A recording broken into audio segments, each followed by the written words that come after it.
Hi, it's Joanna, creator of the Teacher Wellness Code.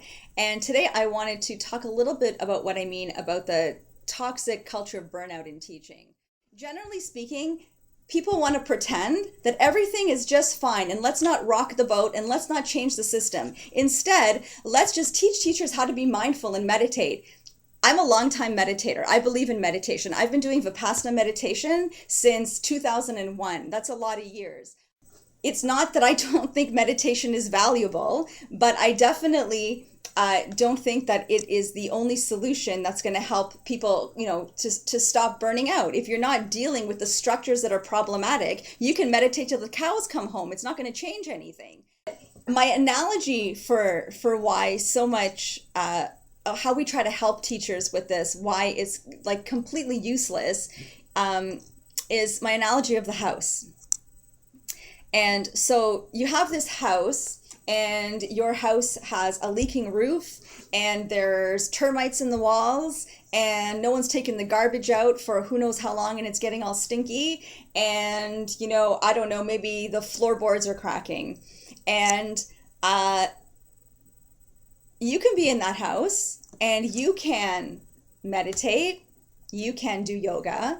You can do any kind of activity that you do to like balance yourself and to relax and to have fun and to get away from teacher life. You can do all of that, but it doesn't change the fact that the roof is still leaking, there's still termites in your walls, the floorboards are cracking, and the garbage hasn't been taken out and it's stinking up the house. You can do all of that in there, but it doesn't change the fundamental structure of what's wrong. It might make you feel good to have your friends over for dinner. It might make you feel good to do an hour of yoga and de-stress and relax. But if the structure is broken, then all those things are coping mechanisms. And that's okay if you don't know that there's anything else you can do other than cope. I don't believe in coping mechanisms because all they do is prolong the suffering of teachers. So what do I believe in instead? I believe in mechanisms of transformation.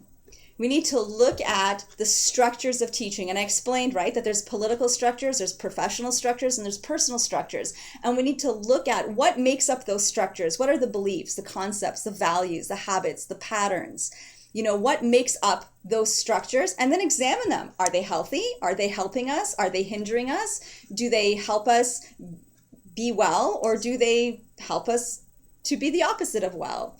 And when we look at those things and we examine them and we start to unpack them, then we're really transforming what's happening, on the ground for teachers.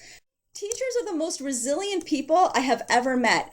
Teachers who go into the situations that they go into, the unsupported situations, not supported by administration, not supported by the government, not supported by the public, misrepresented, told that, you have it so easy because you have your summers off, and teachers make too much, or teachers this, or teachers that.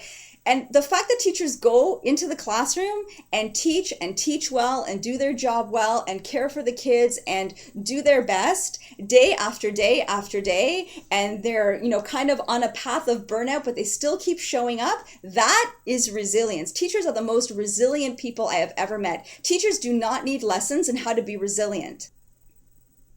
Teachers need tools to dismantle the teacher blueprint that they've been told is the right way to be a teacher. And once that happens, once that's dismantled, once all that conditioning is lifted, once like the true nature of what it is to be a teacher, that true teacher archetype, once that's allowed to come out in its full force, teacher burnout will 100% disappear from the face of the earth.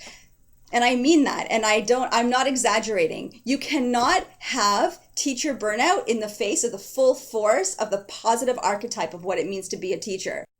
Teaching does not have to be the way that it sometimes feels. It is the greatest, most awesome, exciting job in the world. When I do a lot, I've done a lot of things professionally, but the times that I look back on that were the most exciting, best, most enthusiastic times were the years that I spent in the classroom. In spite of the burnout, it was still such a career highlight to be able to be in the classroom. And I don't think that the solution is like, oh, well, you should just quit. No. Why should people quit? I mean, if you want to quit, fine. If teaching's not for you and you want to do something different, go ahead and do something different. That's fine. That's perfectly legitimate.